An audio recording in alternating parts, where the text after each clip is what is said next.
All right, y'all, before we get into today's Hippopotamus Defense video, I wanted to mention that for the rest of this year, I'm giving out a 30% off discount code for my Hippopotamus Defense course, which is over 6 hours of content, as well as the rest of my online courses on the Czech-Pierce defense, on the Ponziani opening, on how to crush the Scandinavian defense. If you're interested in any of those 4 courses, all you got to do, go down in the description below, go down the pinned comment, plug in the discount code 2024. And if it's 2024 when you plug in 2024, you will receive 30% off on your order.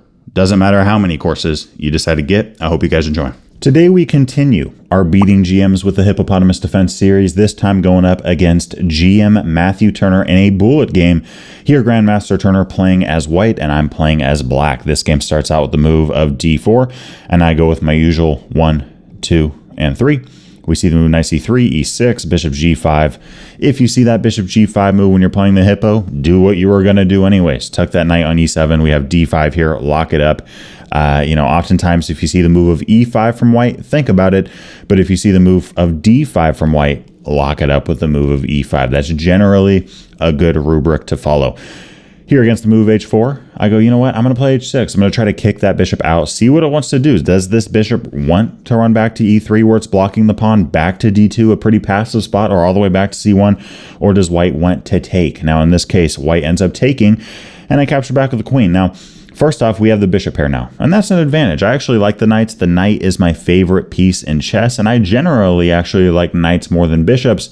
However, and if I have a bishop pair and my opponent doesn't have that, the bishop pair can go a long way. Right? I've talked about this a lot. Even in endgame chess, I prefer the knight most of the time. If I'm playing against one bishop, I would prefer to have a knight. But if I'm going up against a bishop pair, that's tough. That's tough because you can't hide your pawns on any colors because guess what? There's 2 of them.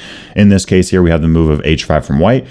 We see the move g5 here as I just advance that pawn, lock it up. That's the purpose of h6, so that when h5 is played, I can lock this game up. e4, knight d7. Knight d7 here. Okay, now I could have actually just played f5 right away and started to break the game open, but I actually like the way that this came about, this move knight d7, looking towards that c5 spot. And here white plays the move bishop d3. Now I should have played the move of knight c5 here. This is the best move according to the engine. This puts pressure on the bishop, and in one sense, the bishop on d3 is not very active. I mean, let's face it, this bishop on d3, it's defending e4, it's defending c4, it's looking backwards. That's as far as it can see.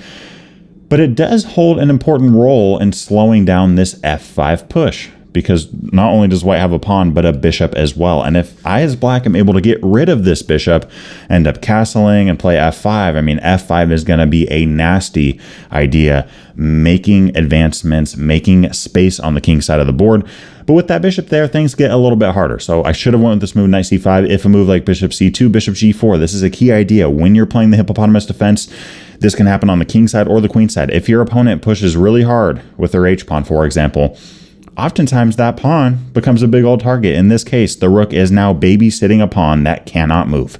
This is not good for white. Not good at all. And if a move like b4, knight d7, I just want to touch on this, right? This isn't the game here, but I do want to touch on this idea. When you see your opponent, this can happen in a lot of openings. The Hippopotamus Defense, the Czech-Pierce defense, the Pierce defense. You could see this in the modern, just any kind of hyper-dynamic opening where you're, or hyper-modern opening really, where you're allowing your opponent to take control of the center or even take a lot of space on one side of the board.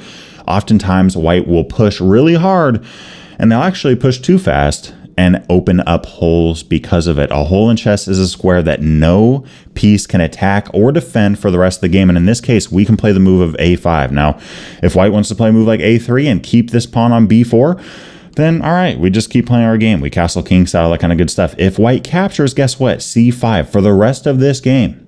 And no piece for white is able, or no pawn that is, can attack or defend c5. If white pushes, same thing. This is now a hole. This is a great outpost for us. Here, the move b6 is a great one. And it's like, gosh, when you look at this position, can this pawn move? Nope. Can this pawn move? I don't recommend it. Can this pawn? Nope. Can this pawn? Nope. Can this pawn do anything? Nope. Right? So white's pawns here are pretty useless. You might be thinking the same thing for black's pawns, and that's true. I mean, none of these pawns can move. I mean, I guess you can move a5, but why? Right? You want to keep that pawn there. And the pawn on c7 is not going to move either. Here's the difference. Here's the difference. c5 is very accessible for our knight. Now, we have a hole as well on c6, but is that accessible for the white side? No. No white piece, no knight is going to be able to jump in there because we have everything very well covered. White, on the other hand, not so much. They've taken so much space that they've weakened their position, and there's holes because of it. There's outposts because of it. A knight c5 move at some point here can be a great idea. And in terms of pawn breaks, I'm having a hard time seeing what white can do here. Black, on the other hand, though, we can push with f5 at some point and, really play actively on that side of the board. Maybe g4. White, on the other hand, cannot move. It's going to be hard to pull off f4 with us having 2 pawns here and a bishop that would activate if we ever took away from the center with that e-pawn. So great position there for black. I ended up playing b6 and then a5 here. Similar kind of idea, right? I'm seeing, does my opponent want to play b5? Now, I'm going up against a GM here. I know it's bullet, but it's still a GM player. So, it's not like I'm expecting the move of b5. I expected the move of a3, and that's what I saw. And in this case, I just continue with knight f6, right? I ended up just continuing to develop. The engine has different ideas here, castling being one of them, but I ended up going, you know what, I'm going to move my knight to f6. I'm going to play this move of bishop to g4, really attacking that knight and making this pawn on h5 a target. Knight g3 is played, castling kingside, and here I play the move of queen to d7. Okay, queen to d7. Now, why did I not take this pawn on h5, guys? I don't know. I mean, my excuse is that I spent 2 seconds on the move, but I should have just took the pawn, right? That's the best move. Bishop e2 is played. Now here I ended up taking this pawn on h5. The engine actually likes a takes b4 and then taking on a1, actually giving up the file whenever you're playing chess and you take first on a file and white can use a major piece to take back with the rook or the queen, they now own the file. But in this case, we don't really care. There's nothing going on over there. Neither of the kings are there. We can capture a pawn. We're up a pawn now. White has no little tricks or anything like that. And, look, if you do want to try to get busy attacking our pawn on c7, which is pretty well defended, by the way, we can play f5 and just start trying to blast that kingside open. A great game for black. We are on the brink of completely winning. Going back, though, I played this move of knight takes h5. Now, the engine here, surprisingly, says knight d4 is the way to go here. Okay, now we can't take the knight or else bishop takes g4. That's nasty. We can take on e2. The knight can get out of dodge, and the engine, likes this for white. Probably due to the fact that f5, this is a hole. This is a weakness, and we don't have a pawn or even a light squared bishop that can slow that down. So we're sitting at around an even position here.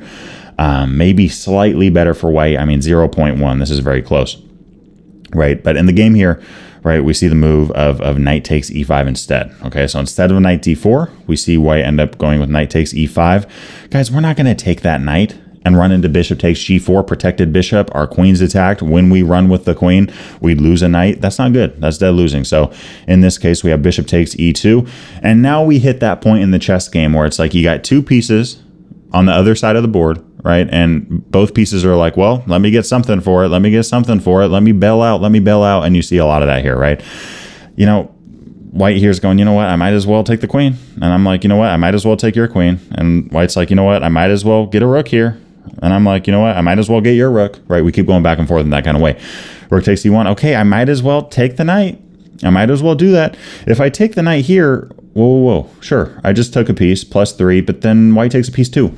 We're sitting at even material right now. We're still better, but it's not as good at all as just taking the knight on g3, right? Take the knight on g3. In this case, if f takes g3, we could take on b4, and if knight d7, I personally would just fly in with the rook, right? I really like that idea there. Okay, but we have knight takes g3, rook takes a1 is played. I ended up taking on b4, f takes g3. Now, according to the engine, rook takes a3 is the best move. And what I played is winning as well. There's a lot of winning moves there for black, but this is a pretty idea, right? At the end of the day, guys, when you hit the end game, material matters a lot. Material matters so freaking much. 99% of end games come down to who is up in material. As a result of that, you can often get pawn breaks. In this case here, we're down.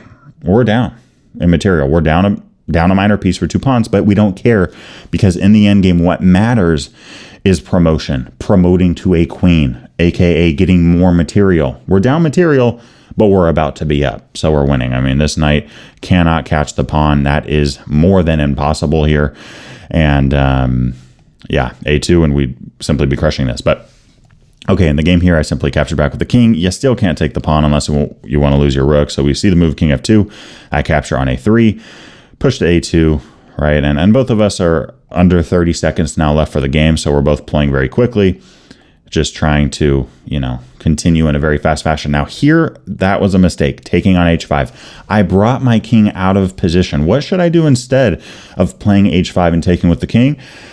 Maybe just rook a4. I like that move. Looking to take on c4 with check. We are up 2 pawns, about to b3, unless white defends it, and if so, f5. In this case, if white takes, our king captures back. We're in a nice centralized spot where the king has options. The king isn't trapped. But in the game here, again, I play h5. I capture back with the king. King f5. I got to play king h6 here. I recognize that, look, white could checkmate me here. I got to get out of this. So I play king h4. But this is a mistake. White misses this. White misses this. But white has a tactic to have a winning game, a 1 game. I'm going to flip the board here. You can pause it. If you're white here, what do you play? What do you play in this position if you are playing as white? This is kind of one of those little puzzle rush kind of things. What do you do? Let me know down in the comment section below if you're able to find what to do here. But okay, white here simply has a 1 game. Instead of white finding that, white plays the move king takes f6, g4. I'm completely winning now. King g3.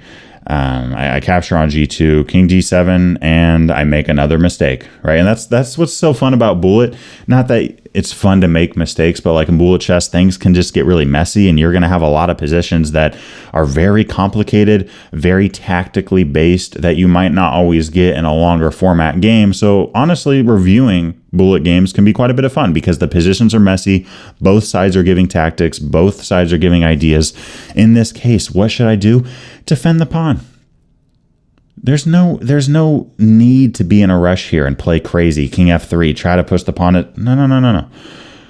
Just hold the pawn. Hold the pawn. Just hold the pawn and then do it. What's the rush? There's no rush. I mean, besides the fact that we only have 21 seconds in the game. On the board, white has no chance but to push these pawns. This rook is stuck. If you move it, we promote. If you take, guess what? We still get your rook for the pawn. White's only hope here is to win this pawn. Just defend the pawn. It's only 1 move. White's king's useless at that point. The rook cannot move. And then you just continue with your plan. Right? Pretty straightforward. But I play king f3. I give the pawn up. Then I push. I'm playing in a rush here. I'm playing too much in a rush. White ends up playing d7, rook d3 here. And white actually misses a draw here. Now, white should have just promoted to a queen. Right? Rook takes d8, king takes back. In this case, king f2, dead losing. Because of check, white sacrifices the rook. And then the king's way closer. My king is way out of dodge. I mean, compared to the white king. So that's going to be game over. What I have to do here is I have to slowly come over and then play king b2. If I ever step on this, then on that rank, then I get checked and I lose my pawn. And if I push this pawn, then white just takes it. So I got to slowly bring my king over here. Of course, this rook can go here or whatever, but you get the idea. Really, at this point, what we're trying to do is we're trying to take this pawn, then go get the rook. This rook is stuck. This rook cannot take this pawn or that pawn.